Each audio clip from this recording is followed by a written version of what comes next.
ॐ ज्ञानतिमिरान्धस्य ज्ञानाञ्जनशलाकया चक्षुरुन्मिलितं येन तस्मै श्रीगुरुवे नमः। श्रीचैतन्यमनोभीष्टं स्थापितं येन भूतले स्वयं रूपः कदा मह्यं ददाति स्वपदान्तिकम्। वन्देऽहं श्रीगुरौ श्रीयुतापदकमलं श्रीगुरुन् वैष्णवांश्च श्रीरूपं साग्रजातं सहगणं रघुनाथान्वितं तं सजीवं साद्वैतं सावधूतं परिजन सहितं कृष्ण चैतन्य देवं श्री राधा कृष्ण पादान सहगण ललिता श्री विशाखान्वितांश्च हे कृष्ण करुणा सिंधु दीन बंधु जगतपते गोपेश गोपिका कांत राधा कांत नमस्तुते। तप्त कांचन गौरांगी राधे वृंदावनेश्वरी वृषभानुसुते देवी प्रणमामि हरिप्रिये। वाञ्छां कल्पतरुभ्यश्च कृपा सिन्धुभ्येव च पतितानां पावनेभ्यो वैष्णवेभ्यो नमो नमः। जय श्री कृष्ण चैतन्य प्रभु नित्यानंद श्री अद्वैत गदाधर शिवासादि गौर भक्तवृंद। हरे कृष्णा कृष्ण कृष्णा हरे हरे, हरे राम राम राम हरे हरे। नमो विष्णुपादाय कृष्णप्रेष्ठाय भूतले श्रीमते भक्तिवेदांत स्वामिन्निधि नामिने। नमस्ते सारस्वते देवे गौरवाणी प्रचारिणे निर्विशेष शून्यवादी पाश्चात्य देश तारिणी। ओम नमो भगवते वासुदेवाय, ओम नमो भगवते वासुदेवाय, ओम नमो भगवते वासुदेवाय। श्रीमद् भागवतम चौथा कैंटो 29वां अध्याय। राजा प्राचीन बर्हिष और नारद मुनि के बीच में चर्चा है। नारद मुनि अब कहानी को समाप्त कर चुके हैं और उस कहानी के निष्कर्षों पे हम चर्चा कर रहे हैं।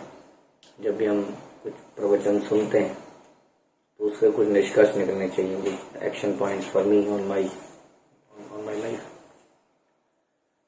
हम अक्सर कहते हैं ना कि what's in it for me, मेरे लिए क्या है। वही चीज हमें इसमें भी सोचना चाहिए कि इसमें मेरे लिए क्या है, इस प्रवचन में मेरे लिए क्या था।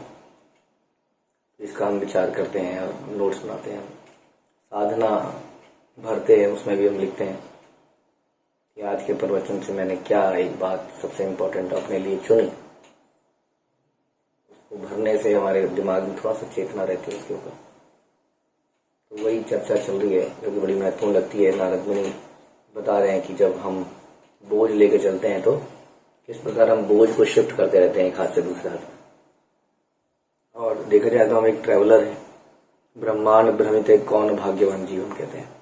तो ब्रह्मांड में हम भ्रमण कर रहे हैं, भ्रमण करने वाला ट्रैवलर। और ट्रैवल में बहुत इंपॉर्टेंट इंस्ट्रक्शन ये होती है कि ट्रैवल लाइट करना चाहिए। जितना कम सामान आपके पास होगा उतनी ट्रैवलिंग अच्छी होगी। कोशिश करनी चाहिए कि हम ट्रैवल लाइट करें, लेकिन बिल्कुल लाइट भी नहीं कर सकते। पता लगा डिपेंडिंग ऑन आवर चेतना हम कितना लाइट कर सकते हैं। अपनी जरूरतों को कम करेंगे फिर लाइट करेंगे तो ज्यादा अच्छा है। सामान फेंक के आ जाएंगे और अंदर से अनेक इच्छाएं, वो भी समस्या है। इसलिए धीरे धीरे एक रिक्वायरमेंट को कम करा जाए और ट्रैवलिंग लाइट करा जाए। जैसे कि जरूरी नहीं है कि ट्रैवलिंग में आपके पास 50 तरह के कपड़े हों।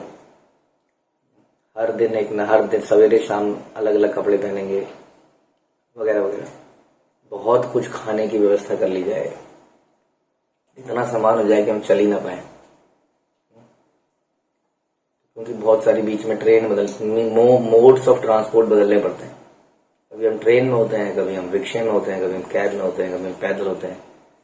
बहुत सारा सामान होगा तो मुश्किल हो जाता है। यानी कि ये सामान हमारे लिए क्या है, हम बहुत सारी आसक्तियां बना लेते हैं, बहुत कुछ इकट्ठा भी कर लेते हैं। और कभी भी कुछ करना होता है, मोड्स बदलने होते हैं तो हमें दिक्कत होती है बदलने में। तो हमारे मोड्स भी बदलते हैं। हम भी तीनों मोड से निकलने के लिए प्रयास करते हैं। उसके लिए हमें कभी कथा सुननी है, कभी ट्रैवल, कभी यात्रा में जाना है, कभी सेवा करनी है। और ऐसे में तो हमारे बहुत सारा सामान यदि होगा या आसक्तियाँ होंगी या चीज़ें होंगी तो हमें दिक्कत होती है करने में। फिर हम ये बोलने लगते हैं जिंदगी भी तो जीनी है ना, ये तो जिम्मेदारी भी तो निभानी है ना। तो इस तरह की बातें फिर हमारा मन भी कहता है हमसे और हम कर नहीं पाते हैं सारे काम। इसलिए कोशिश की जाएगी कैसे हम लाइट रहें ताकि बार बार अपने परिवर्तन ला सकें। तो उसी की बात कर रहे हैं कि कैसे हम बोझ को कम नहीं कर सकते अपने जीवन में, यानी कि हमारे ऊपर जो हमारी रिएक्शंस आ गए हैं बिकॉज ऑफ आवर कर्म, वो हम फेंक नहीं सकते हैं। अलग अलग प्रकार के जादू टोने से या किसी पंडित जी को दिखाने से भी वो केवल एक कंधे से दूसरे कंधे में बदलने जैसा होता है, थोड़ी देर में दूसरा कंधा भी थक जाता है। तो असली चीज है कि कैसे हम बोझ को छोड़ पाए, क्योंकि वास्तव में आध्यात्मिक जगत में हमें इस संसार की कोई भी वस्तु नहीं चाहिए। इसलिए संसार में जो भी हम इकट्ठा कर रहे हैं उसकी जरूरत नहीं है, क्योंकि उस संसार में ये वस्तुएं जा भी नहीं सकती हैं। ये भौतिक वस्तुएं हैं, वो आध्यात्मिक जगत है। यहाँ पर वहां पर हर चीज जीवित है, और नदियां भी जीवित हैं, पत्थर भी जीवित हैं, जो भी वहां पे पेड़ पौधे तो आप कहेंगे यहाँ भी जीवित है, लेकिन वहां हर वस्तु जीवित है। इस संसार की चीजें वहां जा ही नहीं सकती हैं, इसलिए संसार में एक्यूमुलेट करने का कोई लाभ नहीं होता है।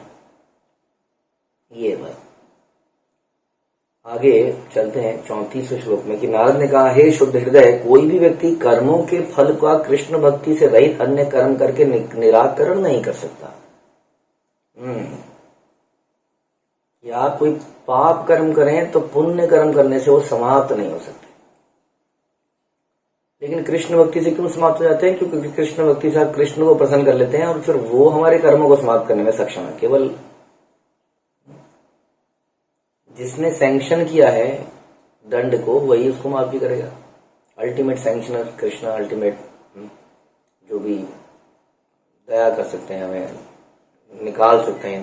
देखिए यमराज के पास या देवी देवताओं के पास एक क्षमता ही नहीं है। ये तो रिएक्शन देने के लिए है, दंडित करने के लिए है, रेगुलेट करने के लिए है। ये लोग आपको फ्री नहीं कर सकते। जैसे कि सरकार है, जो पुलिस वाले हैं वो एनफोर्समेंट कर सकते हैं कोर्ट की जजमेंट का,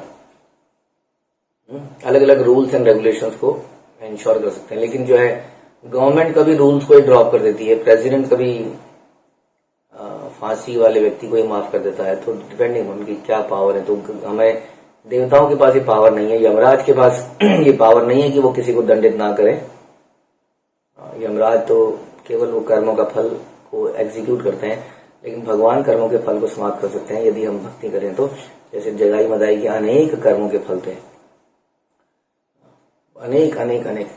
चित्रगुप्त के खाते भरे हुए थे उनके पापों से, लेकिन भगवान ने वो सारे कर्मों को जला दिया, खत्म कर दिया, समाप्त कर दिया। खाते सारे गायब हो गए, ब्लैंक हो गए। इस प्रकार से जो शक्ति है ये भगवान के पास है। इसलिए भक्ति करने से देयर इज अ पॉसिबिलिटी कि हम जितनी शुद्धता में भक्ति करेंगे उतना हमारे कर्म समाप्त हों। लेकिन फिर भी कई बार भगवान हमें फिर भी दुख देते हैं ताकि हम संसार की व्यर्थता को समझ पाए। नहीं तो बहुत सुखी होने पर ये भी डर होता है कि जैसे स्वर्ग इत्यादि लोकों में कि हम लोग बहुत सुखी हो जाते हैं तो फिर हमें लगता ही नहीं कि why should I do anything, chanting क्या करेंगे करके, थोड़ा बहुत समय मिलेगा तो कर लेंगे। बहुत सुखी होने पर आदमी बहुत ही इंटेंस भक्ति नहीं कर पाता है। दुखी होते हैं जब हम, तो हम इंटेंस भक्ति कर पाते हैं। जीवन में सब बढ़िया चल रहा होता है तो चलती फिरती भक्ति होती रहती है। इसलिए ये भी कारण हो सकता है अगर हम भगवान के बहुत प्रिय बन जाते हैं तो भगवान हमारे जीवन में कई बार इसलिए भी दुख देते हैं कि हम समझें कि this place is good for nothing. तो एनीवे, तो पुण्य कर्मों से तो बिल्कुल नहीं हो सकता कि हम अपने पाप कर्मों के फलों को समाप्त कर दें। ऐसे सारे कर्म हमारे अज्ञान के कारण है। अज्ञान के कारण इनसे गलतियां होती हैं। एक बच्चा जो है उसको कुछ छेद दिख रहे होते हैं दीवार में, वो छेद में बड़ी उसको जिज्ञासा होती है छेद के अंदर क्या है। तो छेद के अंदर उंगली डालता है तो उसको करंट लगता है, तो अज्ञानता के कारण उसको करंट लगता है। ऐसे जीवन में हमसे बहुत सारे काम हो जाते हैं, चाहे हम उसको अज्ञानता से ही करें, फिर भी हम ये नहीं कह सकते कि मुझे क्या पता था, क्योंकि बिजली का करंट तो बच्चे को लगेगा ही। बिजली ये नहीं कहेगी कि जिंदगी तो बेचारा है, ना ही वो व्यक्ति कह सकता है कि मुझे क्या पता था। उसी तरह से हमारे जीवन में हम बहुत सारे पाप कर देते हैं, हम ये नहीं कह सकते मुझे क्या पता था इसका, और जानबूझ के जो करेंगे उसका तो मन लगेगा ही। तो ये सारे हमारे अज्ञान के कारण है। जब हम कोई कष्टप्रद स्वप्न देखते हैं तो हम किसी कष्टप्रद व्यामोह से छुटकारा नहीं पा सकते। स्वप्न का निवारण तो जग कर ही किया जाता है।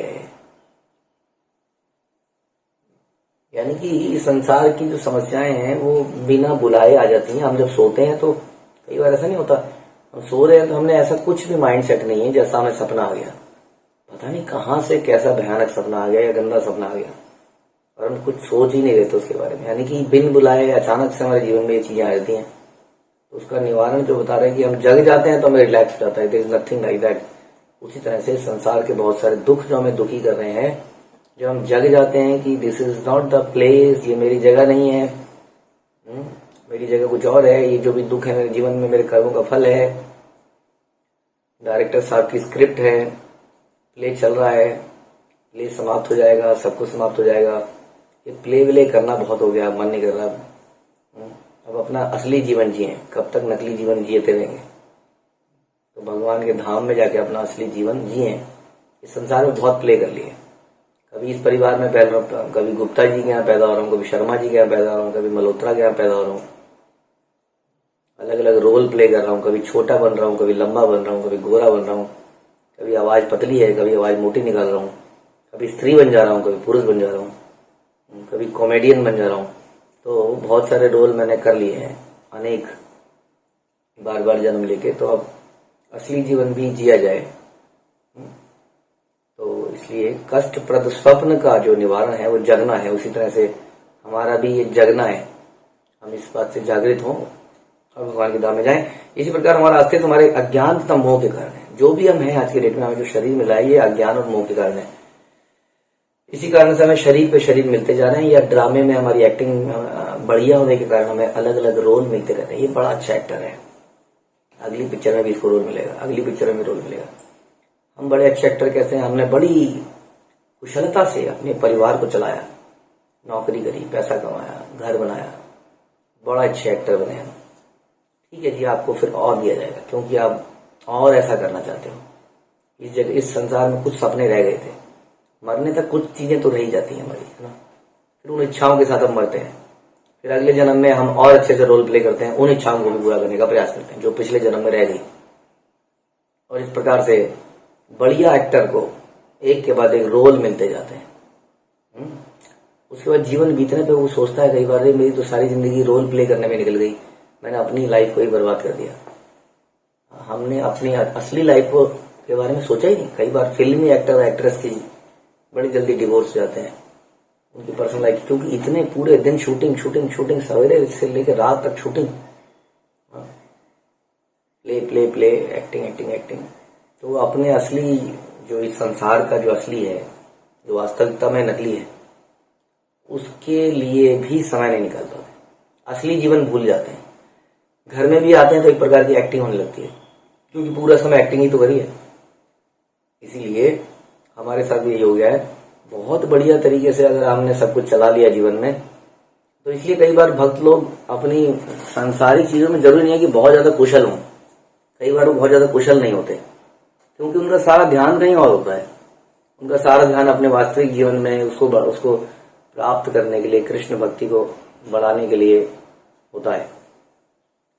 इस प्रकार कई बार ऐसा भी हो सकता है कि जो संसारिक चीज जो बाकी लोग बहुत अच्छे से कर रहे हैं, वो भक्त लोग बहुत अच्छे से ना कर पाए, क्योंकि वो बहुत अच्छे से कुछ और कर रहे हैं। जो यथार्थ जीवन है उसमें ज्यादा फोकस कर रहे हैं, जो असली परिवार है, जो असली रोल है, जो असली जीवन है, उसके लिए प्रयास कर रहे हैं। तो इस संसार में परफेक्शन, जैसे भगवान कहते हैं कि मुझे दक्ष व्यक्ति बड़ा प्रिय है। दक्ष व्यक्ति के बारे में नहीं, जो अपने ऑफिस में परफेक्टली काम करता है, जो सारे संसारिक काम परफेक्टली कर रहा है, बिजनेस, घर बार सब कुछ, लेकिन भक्ति के लिए समय नहीं। उसके बाद दक्षता भक्ति में, भक्ति के कार्यों में, सेवाओं में फर्स्ट प्रायोरिटी। जब कोई भी आदमी हर चीज में दक्ष नहीं हो सकता है, लेकिन वो फिर प्रायोरिटी बनाता है। मेरी लाइफ में प्रायोरिटी क्या है, सबसे पहले किस चीज में मुझे दक्ष होना है, परफेक्शन लानी है।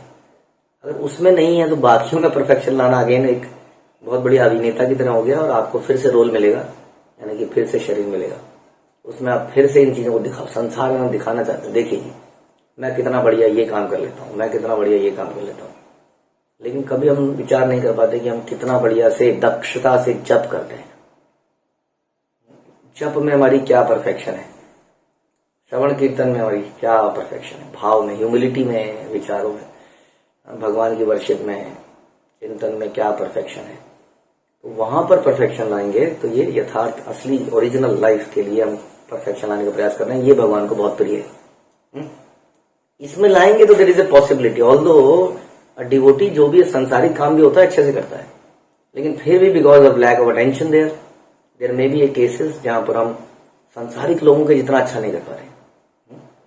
इट्स ओके, ये हमने पर्पसफुली सेलेक्ट किया है, इसलिए इसमें घबराने की बात नहीं है कि मेरे पीयर को, मेरे साथ वाली व्यक्ति को ए रेटिंग मिल गई, तो बोनस मेरे से ज्यादा था। ऑब्वियसली वो रात रात को रुका, छुट्टियों में आया और आपने कहा मैं यात्रा में जा रहा हूँ, मैं यहाँ जा रहा हूँ, मैं ये करूंगा, तो देयर इज अ पॉसिबिलिटी कि आपको ए रेटिंग ना मिले, बी मिले, वट मिले। आदमी उसके साथ तो वहां पर परफेक्शन के लिए वो ज्यादा प्रयास नहीं करता है, क्योंकि वो परफेक्शन के लिए कहीं और प्रयास कर रहा होता है।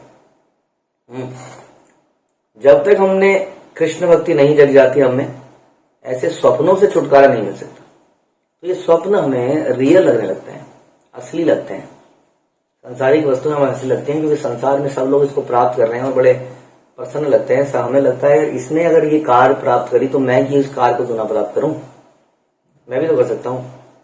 तो हम भी उस स्वप्न की दुनिया में लग जाते हैं। बड़ा मुश्किल है इस स्वप्न की दुनिया से निकलना, या इसको समझ पाना कि ये स्वप्न है। इसके लिए हमें कृष्ण भक्ति जगानी पड़ेगी। जब कृष्ण भक्ति जगेगी तभी रियलाइज होगा नहीं ये तो स्वप्न था। ऐसा आपने सुना कि जब हम जागृत होंगे तभी सपने में जो घबराहट हमें हो रही थी उससे छुटकारा मिलेगा। और इसी तरह से इसे हम कहते हैं संसार दावा नल लीड लोग त्राणाय कारुण्य घना घनत्व। तो ये खतरनाक आग लगी हुई है इस प्रकार इस स्वप्न में। स्वप्न में आग लगी है वास्तव में, असली में आग नहीं है, स्वप्न में आग लगी है, क्योंकि जो जल रहा है वो तो शरीर है, वो तो जलता ही है, अंत में भी जलता ही है। हर दिन जो कम हो रहा है, इसकी आयु कम हो रही है, या इच्छाएं जो हमें जलाई जा रही हैं, या जो हमने टारगेट्स बना रखे हैं। बहुत सारी एप्लीकेशंस हैं आजकल मोबाइल में, इसमें आदमी टारगेट बनाता है, इस साल के अंत तक मेरी इतनी सेविंग हो जानी चाहिए, हर महीने इतनी सेविंग करनी ही करनी है।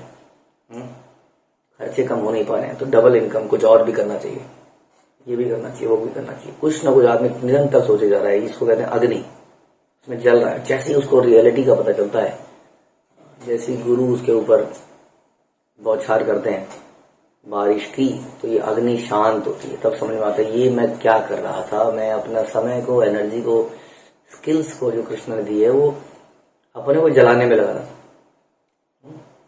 तो इस प्रकार से उसको समझ में आता है नहीं ये तो गलत डायरेक्शन में मिस डायरेक्ट हो गया सारा। तो जब तक कृष्ण भक्ति नहीं जाती ऐसे स्वप्नों से छुटकारा नहीं मिलता। संसार में तो बोला जाता है कि स्वप्न देखो, हम बचपन से सुनते थे ये बात, हमारे कई सारे मित्र ये सब बोलते थे हमको। मैं आपको कई बार पहले बताया था कि एक हमारा मित्र था बचपन में, वो ये बोलता था कि मेरे जिंदगी का क्या फंडा है ऑफिस लाइफ में, बल्कि कि उसने बोला कि मेरी सैलरी माना 40,000 है तो मैं खर्चा 50,000 का करूंगा, 60,000 का करूंगा EMI से, क्रेडिट कार्ड से। इससे क्या होगा, मेरे ऊपर एक प्रेशर पड़ेगा और कमाने का, और इस प्रकार मैं और कमाऊंगा, हाथ पैर मारूंगा। और ऐसा वो कर रहा था वास्तव में, और उसकी सैलरी इसी प्रकार बढ़ भी रही थी। वो कभी इधर जॉब बदलता, कभी उधर जॉब बदलता, कुछ दिमाग लगाता, एक्स्ट्रा इनकम के लिए ब्लॉग्स खोले, ये ब्लॉग खोलेंगे, इसमें लोग हिट करेंगे, वहां से भी इनकम होगी। तो ऑफिस के बाद वो उस ब्लॉग को मेंटेन कर रहा है, बहुत कुछ ऐसे काम, क्योंकि उसने खर्चा ऑलरेडी 60 का कर लिया है, अब 20,000 की शॉर्टेज तो पूरी करनी है। इस प्रकार मैं अपने आप को पुश कर रहा हूं। देखिए ये है, दिस इज द रियलिटी, ये हो रहा है आसपास। तो ऐसे स्वप्न संसार में कहते हैं स्वप्न देखो, सपने अच्छे हैं, ऐसा बोला जाता है। कई सारी मूवी इंडस्ट्री जो है वो तो यही कहते हैं कि वो सपनों को बेचते हैं। जितने भी मूवीज हैं वो सपने दिखा के आपको उनको बेचते हैं। जितने भी टीवी एडवर्टीजमेंट्स हैं वो आपको स्वप्न दिखाते हैं, ऐसी कार हो मेरी, वाह सुनील बाबू, नया घर, नई कार, नई बीवी। तो आदमी भी सोचने लगता है कि हाँ ये तो मैं भी हासिल कर पाता हूँ। ऐसे स्वप्न बेचे जाते हैं समाज में, इस आग को और भड़काया जाता है। इसलिए हमें गुरु परंपरा की आवश्यकता पड़ती है, जो कि हमें जगाए। नहीं ये क्या कर रहे हो तुम? तो ऐसे सपनों से तभी छुटकारा मिलता है जब हम कृष्ण भक्ति जगाते हैं। समस्त समस्याओं को हल करने के लिए हमें कृष्ण भक्ति जगानी होगी। यस, करना कुछ नहीं है, समस्या को सॉल्व नहीं करना है, बस ये रियलाइजेशन होती है कि समस्या ही नहीं है, ये तो टेम्परेरी चीज है, कुछ समथिंग। मैं इसको क्यों, मैंने देखा है कि भक्त भी कई बार समस्याओं में डूब से जाते हैं। कैसे मेरे घर की प्रॉब्लम सॉल्व होगी? कब ऐसा होगा कि मेरी पत्नी मुझे प्यार करने लगेगी? प्रभु जी इतना तो है, कम से कम घर में आऊं तो। ये भी एक प्रकार का स्वप्न है, अच्छा है, देखिए, लेकिन क्या ये पूरा हो पाएगा? No guarantee. क्या मैं इसको पूरा कर पाऊंगा? मैं एक छोटा सा व्यक्ति खुद ही नहीं। कई बार आदमी सीनियर्स के पास भी इसलिए जाते हैं इस प्रॉब्लम्स को कैसे, तो प्रॉब्लम को ठीक है सॉल्व करने के लिए हम थोड़ा विचार कर सकते हैं, बट अधिक विचार तो यही है कि सपने से जगें, दुख आले मशासन, ये रियलाइजेशन आए। ध्यान रखिए, हमारे भक्त, हमारे सीनियर्स, परंपरा प्रॉब्लम्स को सॉल्व करने के लिए नहीं है संसारिक, क्योंकि संसार में वो प्रॉब्लम सॉल्व कैसे करते हैं? ये तो कृष्ण ने बनाया, डिजाइन ही ऐसा किया है कि यहाँ पर ऐसा ही रहे। हमारी परंपरा, हमारे सीनियर्स, हमारे गुरु इसलिए हैं ताकि हमें हमें जगह झांझोड़ सके, हिला सके। जगो भैया जगो, क्या कर रहे हो तुम? ये क्या चिल्ला रहे हो रात को? मुझे मार दिया, मुझे मार दिया। तो कई बार हम जगाते हैं, हिला के, वो थप्पड़ मारना पड़ता है, उठो, ये कोई नहीं मार रहा है तुम्हें। तो आदमी उठता है, कहता है ओ अच्छा। ये इस काम के लिए हमारे पास हमारी गुरु परंपरा है, वैष्णव है। लेकिन कई बार हमें लगता है कि हमारी ये प्रॉब्लम सॉल्व कर देंगे, ये प्रॉब्लम सॉल्व करेंगे, ये नौकरी की प्रॉब्लम सॉल्व कर देंगे, ये शादी की प्रॉब्लम सॉल्व करेंगे, ये करेंगे। तो हम कई बार भक्तों के बीच में रहते भी इसलिए, अगर हम ध्यान से नोटिस करें कि कब कब हम अपने सीनियर से इसलिए मिले कि हमारी चेतना को कैसे बढ़ाया जाए, और कब कब हम अपनी भौतिक समस्याओं के बारे में ही चर्चा करते मिले। मेरा बच्चा ये नहीं कर रहा है, मेरा बच्चा पढ़ नहीं रहा है, मेरा बच्चा लंबा नहीं हो रहा है। तो क्या होता है कि जो हमारे भक्त होते हैं वो एक्सपीरियंस हो जाता है, बहुत सालों से रहते हैं, कई लोगों से मिलते जुलते, तो वो कई सारे टिप्स दे देते हैं। तो लोग इसीलिए उनके इर्द गिर्द भड़का कई बार रहते हैं, ये मेरी ये प्रॉब्लम सॉल्व कर देगा, मेरे बच्चे के नंबर नहीं आ रहे हैं, क्या करें? हाँ, यहाँ पे करें? तो ठीक है, आप ये सब चीजें सोचिए, लेकिन ये भी तो सोचिए कि वास्तव में साधु संघ का क्या पर्पज है? ये तो स्वप्न ही है ना, सपने में ही उनसे इलाज पूछ रहे हैं। उनका काम केवल यही है कि हमें जागृत कर सकें। यहाँ बता रहे हैं कि सारी प्रॉब्लम का एक सोल्यूशन है कि हम कृष्ण भक्ति को जगाएं, बट उसके बारे में कोई इंक्वायरी है ही नहीं वास्तव में। सकाम कर्म दो प्रकार के होते हैं, बोझ को चाहे हम सिर पर रखें, कंधे पर रखें, वास्तव में बोझ तो किसी भी स्थान पर एक जैसा है, किंतु बोझ के स्थान का परिवर्तन प्रतिकार निवारण के नाम पर होता है। इस संबंध में प्रहलाद महाराज ने कहा कि संसार में मूढ़ लोग शारीरिक सुख के लिए जाने बिना इतना विस्तृत आयोजन करते हैं कि ये सफल हो भी जाए तो भी आखिरकार माया ही तो है। इतनी मेहनत करोगे यदि आप, इतनी बड़ी बड़ी बिल्डिंगें बना ही ली हैं, और बिल्डिंगों को देखकर, वो हवाई जहाज को देखकर सामने वाला भी थोड़ी देर के लिए कंफ्यूज होता है कि यार हाँ कुछ तो कर दिया हमने। अल्टीमेटली मैं ऐसा विचार कर रहा था, मैं कह रहा था कि जैसे सेंचुरी बनाई जाती है, सेंचुरी होती है ना बर्ड्स की या किसी, उसमें ऊपर या तो बर्ड्स की बनाते हैं तो काफी ऊंचा एक जाल सा बनाते हैं, काफी ऊंचा होता है, वो भी 3-4 मंजिल मकान के बराबर तो कम से कम होता ही है। लेकिन पक्षी उतना ही उड़ सकता है, उसके ऊपर उड़ नहीं सकता है। अल्टीमेटली कहीं ना कहीं उसकी लिमिट है, वो भी एक प्रकार का बड़ा चिड़ियाघर है और कुछ नहीं है, बड़ा जू है जहाँ पे बाउंड्रीज हैं, लेकिन हमें लगता है कि हम फ्री हैं।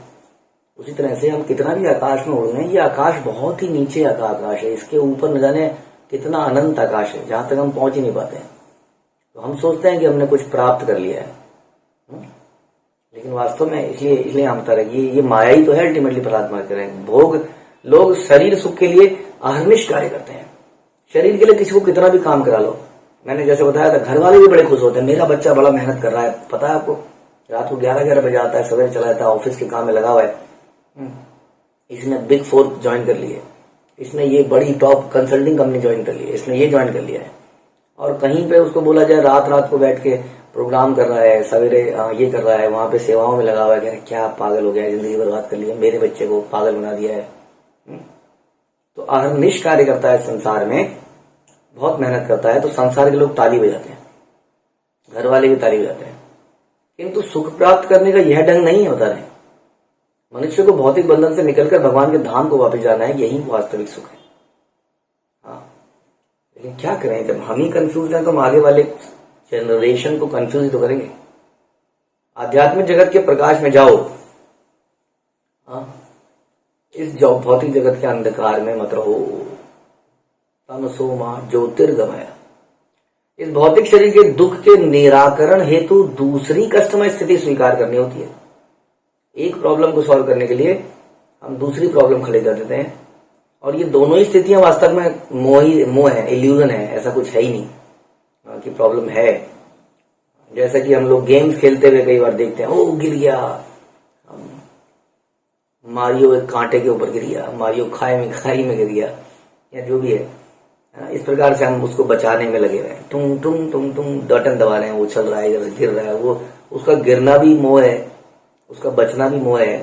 वो वास्तव में कुछ है ही नहीं, इल्यूजन ही है अल्टीमेटली, जिसमें हम लगे रहता। देखिए गेम्स को खेलने में कितना बड़ा बिजनेस है आज के डेट में, आप सोच नहीं सकते हैं कितना बड़ा बिजनेस है। कितने बड़े बड़े टीवी लोग घर में लगाते हैं गेम्स को खेलने के लिए, यानी इल्यूजन में जीने के लिए। इल्यूजन में कोई खतरे में है, हमने उसको इल्यूजन में खतरे से बचा लिया। कोई गुंडे बदमाशों को गोली से मार दिया, कोई क्वीन थी वो जंग फंसी हुई थी कहीं पर, उसको वहां से निकाल लिया। अब ये सब इल्यूजन ही तो है। फिर उसके लिए हम कितनी मेहनत करते हैं, फोन पे पूछते हैं, भैया तेरे को पता है उसका चीट कोड क्या है, ये यहाँ पे रास्ता नहीं मिल रहा है, तू बताएगा। गूगलिंग करते हैं, ब्लॉग्स बनते हैं, कितना बड़ा कितना विस्तृत आप सोच नहीं सकते हैं। ये धंधा चल रहा है, इस पे लोग समय लगा रहे हैं, उसके अंदर पजल्स बना रहे हैं, और पजल्स का सोल्यूशन कहीं कोई बता रहा है, कहीं गूगल कर रहा है। ये सारा मोहित तो है, और क्या अल्टीमेटली। इसी तरह से ये बता रहे हैं कि ये जीवन में भी बहुत सारी पजल्स इसी प्रकार से।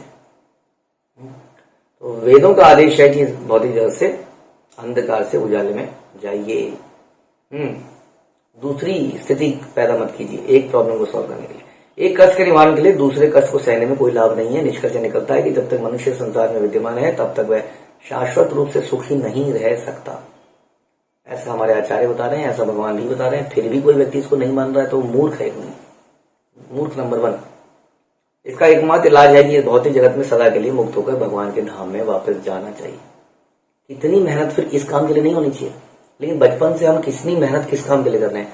मुझे लगता है कि 25 साल तक तो हम जिंदगी बर्बाद ही कर रहे हैं अपने बच्चों की, और 25 साल तक जो हम उसके दिमाग में घुसा देते हैं, बाकी के जिंदगी में वही उसी को पूरा करने में लग जाता है उसको। क्योंकि लगता है कि अब तो 25 साल मैंने इस पर लगा दिए, अगर आप मेरे को 26वें साल में कह रहे हैं कि ये सब गलत था, तो वो डिप्रेशन में मर जाएगा कि मैंने अपनी जिंदगी के इतने साल बर्बाद कर दिए। इसलिए उस बात को सही साबित करने के लिए वो और ज्यादा मेहनत करता है, आपके लॉजिक के ऊपर लात मारता है, आपके साथ डिबेट करता है, क्योंकि वो इनसिक्योर फील करता है। यदि ये सामने वाला सही साबित हो गया तो मेरा तो अस्तित्व खत्म हो गया ना। मेरे को अपने ऊपर प्राउड था, मैंने कुछ प्राप्त किया, अचानक से आप ये बता रहे हो कि ये सब एक मोह था। सोचिए उस व्यक्ति के लिए कितना बड़ा झटका है, क्योंकि उसने अपनी जिंदगी उसमें लगाई थी। इसलिए लोग हमसे कई बार बहस करते हैं, एनवियस हो जाते हैं, क्योंकि उन्हें लगता है कि अगर ये साबित हो गए तो इसका मतलब हमारा तो सारा अस्तित्व ही गलत हो गया। जो समाज में मेरा नाम है वो तो झूठ मूठ का हो गया। इसलिए लोग भागते हैं। कई लोग आपके पास भी फटकेंगे नहीं। कई लोग इसलिए हमें ऐसे मिलते हैं, वो कहते हैं कि तुम्हारी लेक्चर नहीं सुनूंगा, लेकिन लेक्चर सुनूंगा तो मैं समझ जाऊंगा कि आप सही कह रहे हो, इसलिए सुनूंगा ही नहीं। यानी कि मैं मोह में हूं, मैं मोहित ही रहना चाहता हूं। कम से कम एक इल्यूजन में सुख तो महसूस हो रहा है कि मैंने कोई प्राप्त किया। आपके पास एक बार ऐसा हुआ था, हम बता रहे थे कि चैंट एंड बी हैप्पी और जिंदगी की असलियत। तो DY सेशन करने के बाद एक व्यक्ति बोलता है, मैं ना आपके सेशन करने से पहले ज्यादा सुखी था, इस सेशन करने के बाद मैं ज्यादा डिप्रेशन में चला गया हूं। क्योंकि उसको समझ में आ गया है कि अभी तक जो किया था क्या गलत किया था। इसलिए कई बार जो अधिक समझदार नहीं होते हैं, जो इल्यूजन में ही मजे लेना चाहते हैं, वो फिर उसी दुनिया में रहते हैं। इसलिए लोग टीवी की दुनिया में रहना चाहते हैं, क्योंकि उसमें एक अलग ही संसार उन्हें दिखता है, उसी में डूबे रहना चाहते हैं, इल्यूजन में। इसलिए टीवी वीडियो गेम आजकल चल रहा है और इसी तरह से, क्योंकि जिंदगी का लाइफस्टाइल यही है। कोई भी सच्चाई को जानना नहीं चाहता है, क्योंकि जानते ही हमें समझ में आता है कि अभी तक मैंने जो किया था वो गलत किया था। लेकिन जो समझदार लोग होते हैं, हमने देखा कितने ऐसे व्यक्ति हैं जो बहुत पढ़े लिखे हैं और वो अचानक से सब कुछ त्याग देते हैं। हमारे पास कितने ऐसे लोग हैं जो बहुत ही उन्नत पढ़ाई करी और जीवन को एकदम से यू टर्न मार लिया। उन्होंने नहीं सोचा कि मैंने इतना सारा इन्वेस्टमेंट किया था पढ़ाई पे लिखाई पे, फिर जो किया था वो तो संक कॉस्ट है, वो इन्वेस्टमेंट तो हो चुका है। अब उस इन्वेस्टमेंट से और क्यों बर्बादी की जाए। कई बार हमें लोग कहते हैं कि अब तो हमने कर दिया प्रभु जी, कई बार लोग कहते हैं अब तो हमने बच्चे का एडमिशन करा दिया प्रभु जी, इस साल की फीस दे दी है।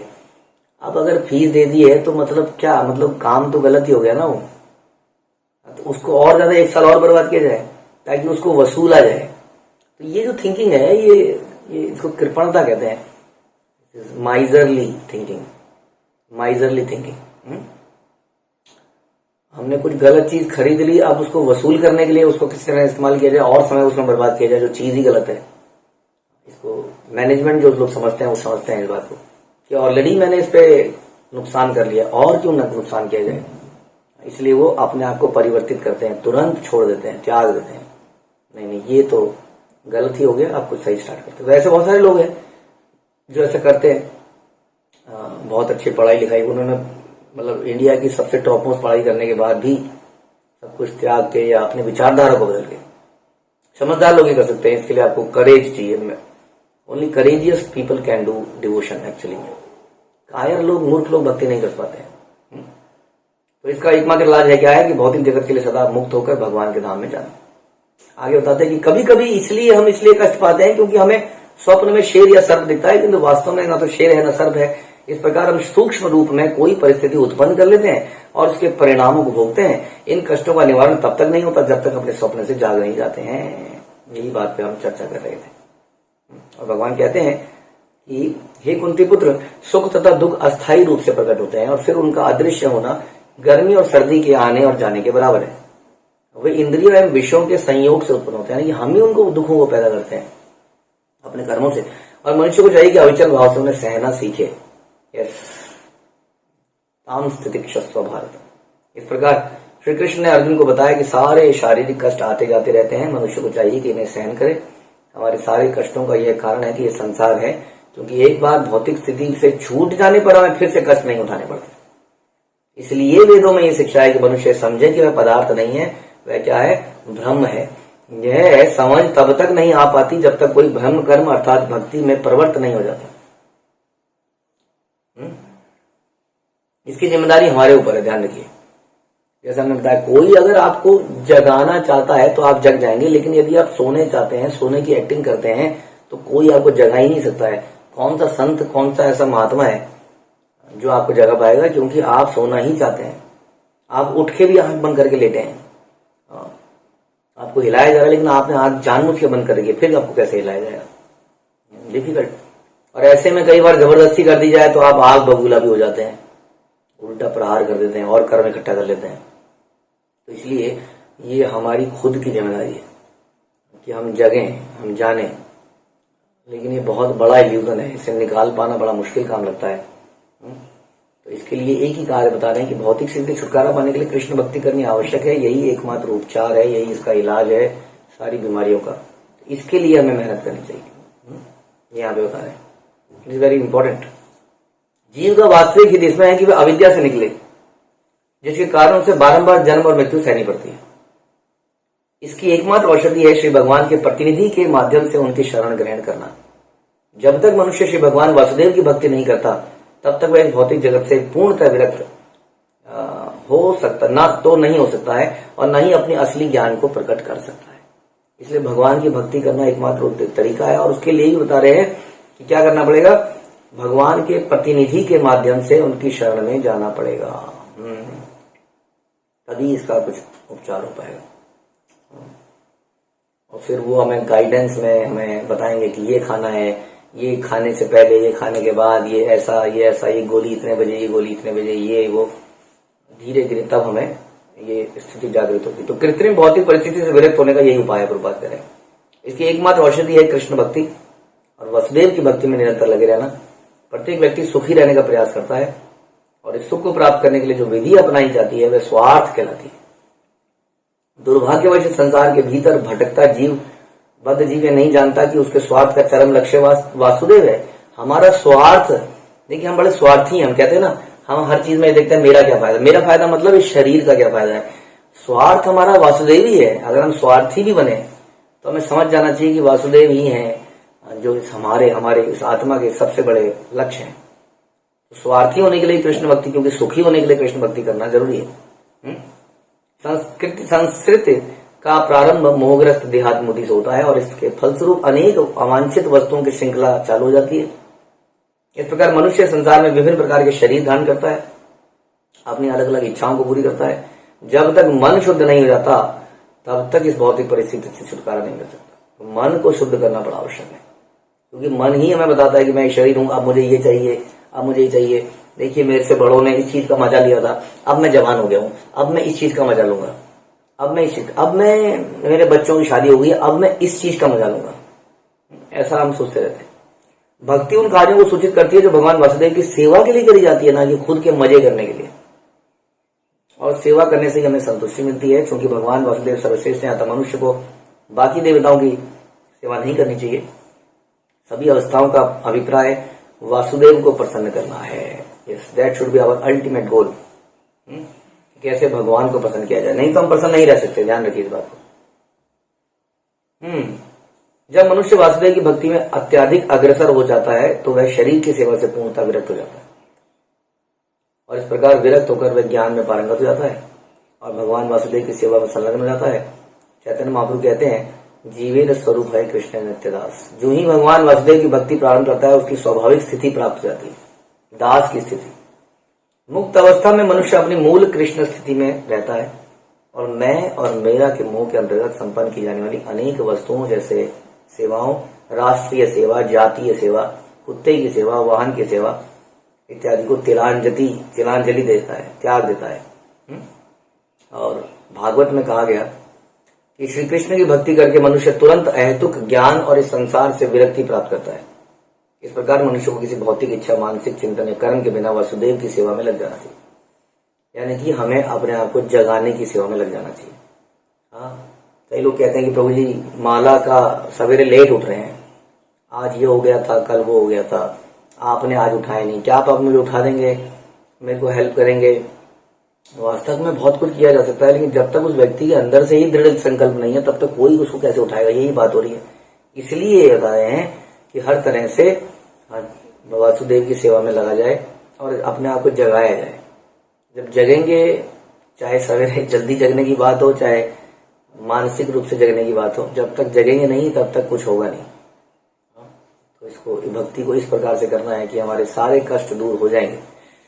लेकिन हमें अपने आप को इल्यूजन से निकालना होगा, इस प्ले से निकालना होगा। बहुत समय हो गया प्ले खेलते हुए। तो आइए हम सब एक दूसरे की मदद करें, क्योंकि ये इल्यूजन इतना जबरदस्त है कि लेक्चर खत्म होते ही थोड़ी देर में ही हम बातचीत करते करते फिर से भूल जाते हैं, फिर से उन्हीं रिश्तों को असली समझ लेते हैं, फिर से प्ले में लग जाते हैं। तो एक दूसरे की मदद करनी होगी, बार बार याद दिला के।